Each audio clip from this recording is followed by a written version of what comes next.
जी हाँ दोस्तों, आज हम चैप्टर नंबर 26 साझेदारी या साझा पार्टनरशिप जो कि हमारी जेएमजी कोचिंग क्लासेस में हम पढ़ रहे हैं, ठीक है कि नहीं। ये हमारा कंपटीशन एग्ज़ाम का चैप्टर है और उसके पॉइंट ऑफ व्यू से आप देखेंगे तो ये बहुत इंपॉर्टेंट चैप्टर है, ठीक है कि नहीं। और इसको पढ़ना सभी के लिए बहुत ज़रूरी है, अगर वो कंपटीशन एग्ज़ाम की तैयारी कर रहा है तो, और अगर वो मैथ सीखना चाहता है तब तो उसको पढ़ने की ज़रूरत है ही, ठीक है कि नहीं। तो दोनों साइड से आप देखोगे तो बहुत बेनिफिशियल है ये वीडियो। आप इसमें देखिए साझा या साझेदारी। ये साझा या साझेदारी होती क्या है, यानी पार्टनरशिप हमने सुना है नाम, लेकिन ये पार्टनरशिप होता क्या है। तो पार्टनरशिप होता है दो या दो से अधिक व्यापारियों द्वारा धन लगाकर किसी व्यापार करने को साझा या साझेदारी कहते हैं। मतलब दो लोग मिलकर कोई व्यापार चालू कर रहे हैं, है ना, और मिलके अगर वो कोई चीज़ कर रहे हैं और उसमें पैसा लगाते हैं तो उन दोनों को व्यक्तियों को बोलेंगे साझेदार, ठीक है कि नहीं। और उन दोनों ने ये क्या किया है, साझेदारी की है या साझा किया आपस में कि तू भी पैसा लगा मैं भी पैसा लगाता हूँ, अपने बिजनेस को क्या करते हैं, आगे बढ़ाते हैं। तथा इसमें सम्मिलित प्रत्येक व्यक्ति को क्या बोलते हैं, साझेदार बोलते हैं। मतलब जो दो लोग इसमें पैसा लगाएंगे, तीन लोग लगाएंगे या 20, है ना, तो जितने भी लोग अगर इसमें पैसा लगाते हैं सब लोग क्या कहलाएंगे, साझेदार कहलाएंगे, ठीक है ना। इसके बाद इसमें दूसरी चीज़ हमको जानने की चीज़ है, कीवर्ड्स है, वो है पूंजी यानी कैपिटल। कैपिटल क्या होता है, साझेदारों द्वारा लगाए गए धन को ही क्या बोलते हैं, पूंजी बोलते हैं। मतलब जो पैसा साझेदार लगाते हैं उस धन को बोलते हैं पूंजी, ठीक है कि नहीं। उस व्यापार में वो क्या लगी है, पूंजी लगी है। इसके बाद बात करें शुद्ध लाभ की यानी नेट प्रॉफिट। तो नेट प्रॉफिट क्या होता है, नेट प्रॉफिट वो होता है किसी व्यापार में कुल आय में से कुल खर्च और मशीन इत्यादि में हुई क्षति का मौद्रिक मूल्य घटाने के पश्चात जो राशि शेष बचती है। मतलब कुछ पैसा आपने लगाया, जो पैसा आपने लगाया वो तो हो गया पूंजी, फिर उससे आपको आय प्राप्त हुई, है ना। उस आय में आपने क्या किया, जो उस आय में जो भी उस काम को करने में जितना भी आपका खर्चा हुआ वो आपने पूरा काट दिया। मशीन लगाई आपने, उसमें जो भी यंत्र लगाए उसमें जो भी खर्चा आया उन सबको भी आपने हटा दिया, निकाल दिया, माइनस कर दिया। या उसमें कुछ टूट फूट हुई मशीनों में उनको आपने रिपेयर करवाया तो उसका भी जो मौद्रिक मूल्य था उसको आपने क्या कर दिया, उस लाभ में से घटा दिया, ठीक है कि जो आपको आय मिली उसमें से। जब आपने उस आय को घटा दिया तो उसके पश्चात जो राशि शेष बचती है ना, वो होती है शुद्ध लाभ। मतलब आपको टोटल शुद्ध लाभ प्राप्त हुआ, आप, है ना। क्या आपकी आय जो हुई उसमें से आपने जितना भी आपका खर्चा हुआ था, मशीन में सुधारने में जो खर्चा हुआ था, मशीन को चेंज करने में जो खर्चा हुआ था, उन सब खर्चों को आपने घटा दिया आय में से। उसके बाद जो शेष राशि बची उसी को बोलते हैं हम शुद्ध लाभ। यही क्या कहलाता है, शुद्ध लाभ कहलाता है। शुद्ध लाभ के बाद है लाभांश। हमको पता होना चाहिए कि लाभांश क्या होता है, यानी डिविडेंड, है ना। डिविडेंड क्या होता है, कोई भी कंपनी प्रायः शुद्ध लाभ की संपूर्ण राशि को साझेदारों को नहीं बांटती। मतलब जितना भी कुल लाभ हुआ शुद्ध लाभ उसको वो नहीं बांटती। वो क्या करती है, उसका कुछ अंश कंपनी अपना विस्तार करने, आधुनिकीकरण करने इत्यादि के लिए रखती है। मतलब वो कंपनी को बढ़ाने के लिए जो पैसा लगने वाला उसको रख लेती है। कुछ पैसा क्या करती है, कुछ नई नई चीज़ें इनोवेट करने के लिए भी वो पैसा रख लेती। इसके बाद क्या होता है, और शेष राशि अपने साझेदारों को क्या करती है, बांटती है। यही राशि जिसको वो बांटती है कंपनी उसको बोलते हैं लाभांश बोलते हैं, ठीक है कि नहीं। मतलब कंपनी लाभ नहीं बांटती, शुद्ध लाभ नहीं बांटती। कंपनी क्या डिविडेंड के रूप में क्या देती है, लाभांश को बांटती है। इसके बाद हम देखें कार्यकारी साझेदार यानी वर्किंग पार्टनर्स। अब आप देखेंगे कि जिन लोगों ने पार्टनरशिप की है उनमें से कुछ लोग काम करते हैं, कुछ लोग काम नहीं करते, ठीक है कि नहीं। तो क्या है, किसी कंपनी या व्यापार के साझेदारों में से एक या कुछ साझेदार ऐसे हो सकते हैं जो व्यापार में पूर्णतः सक्रिय होते हैं। मतलब खुद काम करते हैं, वहाँ पर उसकी देखरेख करते हैं, व्यापार को आगे बढ़ाने का काम करते हैं। तो मतलब सक्रिय रूप से वो क्या रहते हैं, उस कार्य में इन्वॉल्व रहते हैं। ऐसे साझेदारों को क्या बोलते हैं, सक्रिय होते हैं। ऐसे साझेदारों को शुद्ध लाभ में से अलग से कुछ राशि दी जाती है।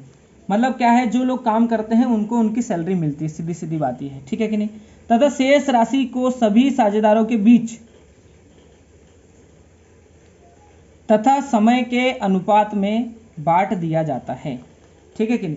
मतलब ये जो राशि उनको कुछ अलग राशि दी जाती है जो सक्रिय कार्यकर्ता हैं, है ना, जो सक्रिय साझेदार हैं उनको कुछ राशि दी जाती है, या सोच लो उनको उनका मेहनताना उनको मिलता है, ठीक है कि नहीं।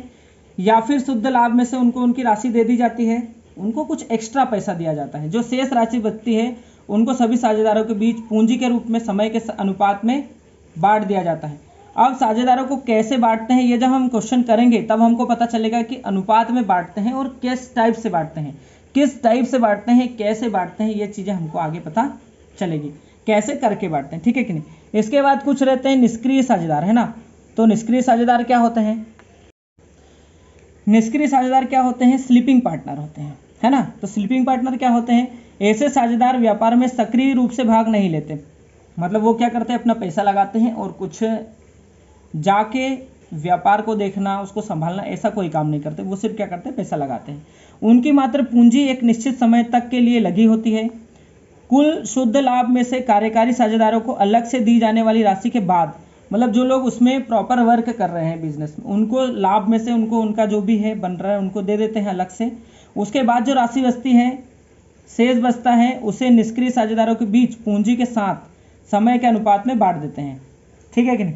मतलब जैसे कार्यकारी साझेदारों को पैसा मिलता है, जो सारे खर्च वगैरह और सारी चीज़ें निकालने के बाद जो जिस अनुपात में बढ़ती है, वैसे ही निष्क्रिय साझेदारों को भी सेम अनुपात में सारी चीज़ें मिलती हैं, ठीक है कि नहीं, है ना। कार्यकारी साझेदार और निष्क्रिय साझेदार को एक सेम तरीके से ही दोनों के सेम अनुपात में पूंजी और समय के अनुपात में ही पैसा बढ़ता है, लाभ, है ना। लेकिन कार्यकारी साझेदारों को कुछ एक्स्ट्रा मिलता है, जो वो मेहनत करते हैं, मेहनताना उनको एक्स्ट्रा मिलता है, ठीक है कि नहीं।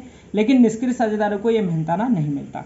अब तो फॉर्मूला क्या है कि कैसे उनको बांटा जाता है, पैसा कैसे बढ़ता है। तो प्रत्येक वर्ष या पहले से तय की गई समय अवधि के अंत में व्यापार में होने वाले लाभ या हानि को कैसे बांटा जाता है, ठीक है कि नहीं। तो कैसे बांटते हैं, मतलब पहले से तय कर लेते हैं कि 2 साल के बाद बांटेंगे, 5 साल के बाद बांटेंगे या साल के अंत में बांटेंगे। ये पहले ही निर्णय हो चुका है कि किस समय अवधि के बाद में बांटेंगे। जनरली क्या है, प्रत्येक वर्ष बांटते हैं, वर्ष के अंत में बांटते हैं, ठीक है कि नहीं।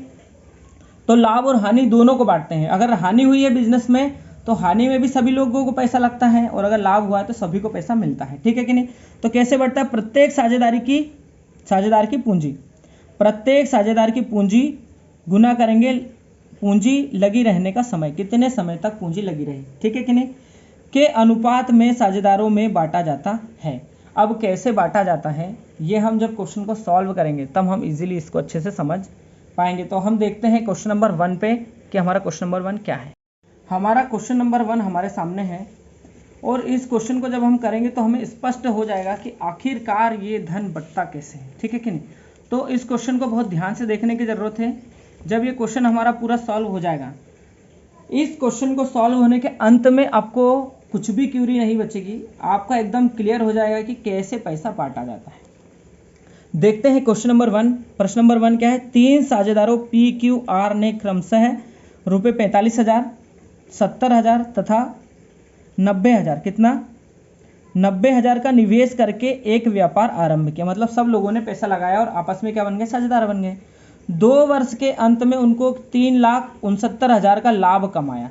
2 साल के अंत में उनको लाभ हुआ भैया, ठीक है।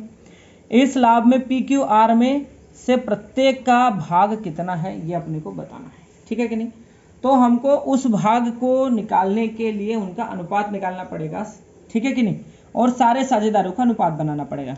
तो क्या अनुपात बनेगा, देखो P अनुपात Q अनुपात R, इस अनुपात में पैसा बटेगा। ये P का पैसा है, ये Q का पैसा है, ये R का पैसा है, ठीक है। लेकिन Q का कैसा निकलेगा, कैसे निकलेगा ये, तो ये P निकालने के लिए हमको लगाना पड़ेगा अभी जो हमने फार्मूला देखा था वो, है ना। तो वो फार्मूला क्या है, वो फार्मूला है भैया कि उनने जो पूंजी लगाई, सबसे पहले P ने कितनी पूंजी लगाई, P ने लगाई इतनी पूंजी, है ना। तो P ने लगाए कितने, 45,000 रुपये, ठीक है कि नहीं। और कितने समय के लिए लगाया, इसका मल्टीप्लाई करना है। तो कितने समय के लिए लगाया उसने लगाया पैसे 2 वर्ष के लिए, कितने, 2 वर्ष के अंत में। तो मतलब 2 वर्ष के लिए पैसा लगाया, तो 2 का क्या करना पड़ेगा, मल्टीप्लाई करना पड़ेगा, है ना। या तो 2 का मल्टीप्लाई कर दो, और अगर महीने में अपने को देखना है तो महीने में भी अपन कर सकते हैं, ठीक है कि नहीं। तो महीने में करेंगे तो कितना हो जाएगा, 24 महीने। तो अपन क्या लगाते हैं, साल के हिसाब से लगाते हैं। अनुपात लगाया किसका, Q का कितना है भैया, Q का है 70,000, है ना। कितने साल के लिए लगाया इसने, 2 साल के लिए। फिर अनुपात तीसरा R का अनुपात, तो R का अनुपात कितना है, 90,000, 90,000 इतने इसने कितने समय के लिए लगाया, इसने लगाया 2 साल के लिए। अब देखो सब में अगर 2 है तो अपन 2 को कट कर सकते हैं क्या, तो ये वाला 2, ये वाला 2, ये वाला 2 सब कट गए, ठीक है ना, तो 2 कट गए। अब देखो जीरो कितनी है, 1 2 3 जीरो है, तो इसमें भी 1000 से इसमें भी 3 जीरो कट गए और इसमें भी 3 जीरो कट गए, ठीक है कि नहीं। तो अब हमारे पास क्या बचा, 45:70:90, ये हमारे पास बचता है। अब हमारे पास ये बचा, तो हम क्या करेंगे भैया, अब हम इस अनुपात को और छोटा कर सकते हैं। तो इस अनुपात को छोटा कैसे कर सकते हैं, इसको 5 से कट किया तो 5 9 जा 45, 5 1 जा 5, 5 6 जा 13, 5 1 जा 5, 2 बचे, 5 4 जा 20, है ना। इसके बाद क्या हो जाएगा, 5 1 जा 5, है ना, और 5 8 जा 40। तो इसके बाद क्वेश्चन को आगे करेंगे। तो क्वेश्चन आगे करने में क्या है, इनका हमको अनुपात मिल गया। अब इस अनुपात में अपने को बांटना है, लेकिन टोटल कितना है अपने को ये भी निकालना पड़ेगा कि टोटल कितना हो रहा। तो इन सबको करेंगे टोटल, है ना, टोटल कितना हो रहा, टोटल, है ना।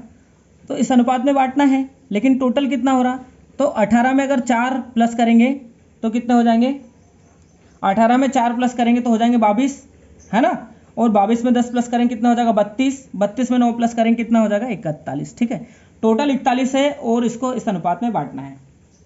अब ए का अपन निकालते हैं, सबसे पहले निकालते हैं किसका, पी का भाग, है ना, पी का भाग। तो पी का भाग कितना है, पी का भाग है किसका, पी का भाग। तो पी का भाग कितना है, पी ने पैसा लगाया था कितना, है ना, 45,000, और उसको लाभ हुआ कितना 369,000, इतना लाभ हुआ।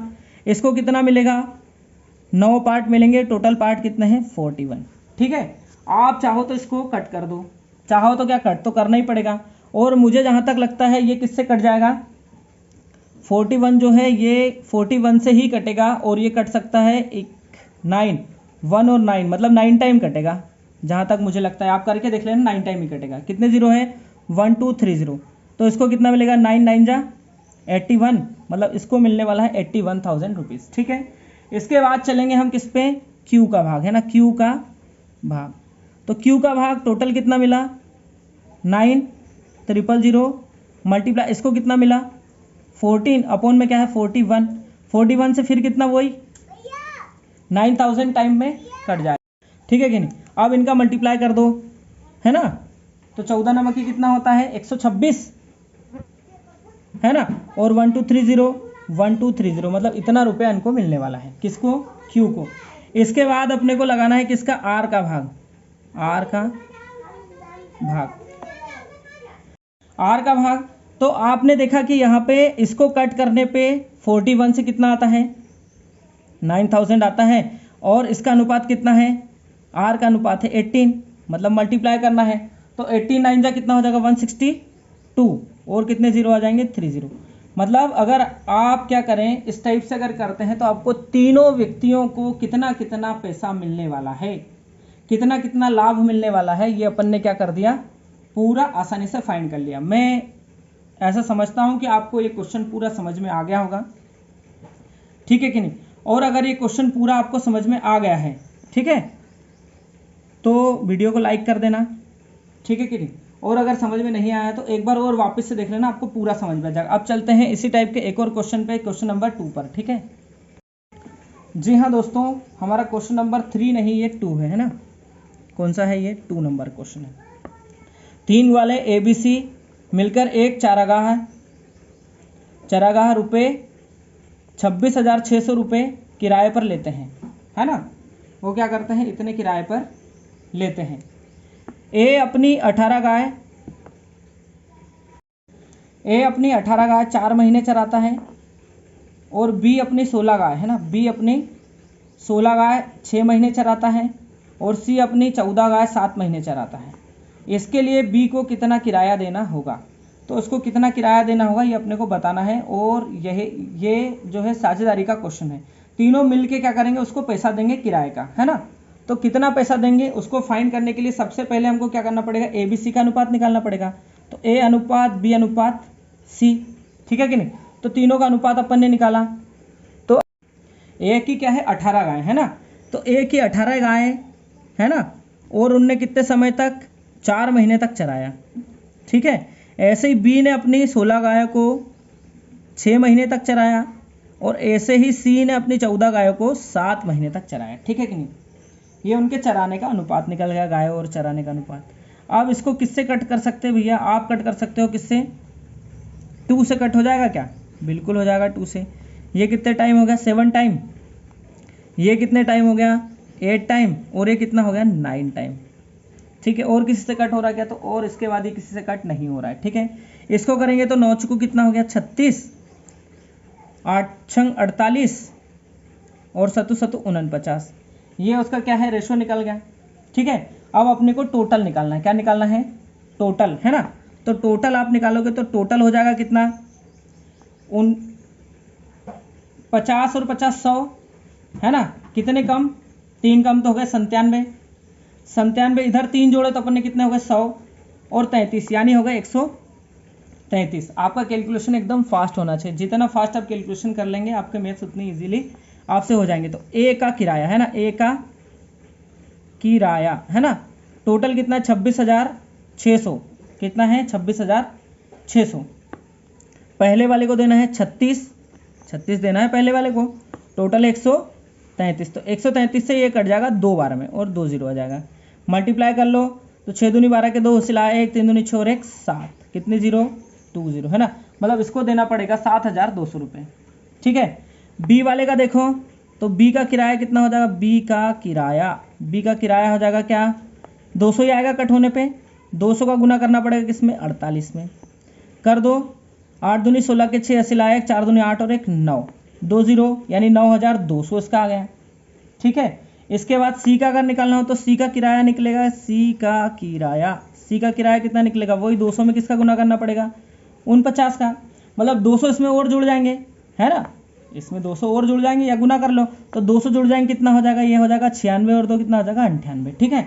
यहाँ मल्टीप्लाई करके देख लो, 9 दूनी 18 के 8 सिलाए 1, 4 दूनी 8 और 1 9 और डबल 0 है, तो ये मतलब सी को देना पड़ेगा 9,800 रुपये, बी को देना पड़ेगा 9,600 रुपये और ए को देना पड़ेगा 7,200 रुपये। अपने से किसका पूछा है, अपने से पूछा है बी को कितना किराया देना पड़ेगा, तो बी का किराया होगा भैया ये वाला, है ना। तो ये अपना क्या आ गया आंसर। मैंने तीनों को इसलिए सॉल्व कर दिया ताकि आपको इजीली आसानी से समझ में आ जाए और आपको कोई भी किसी प्रकार की कोई दिक्कत ना हो। अब हम करेंगे चैप्टर नंबर 27, ठीक है कि नहीं। तब तक के लिए नमस्कार।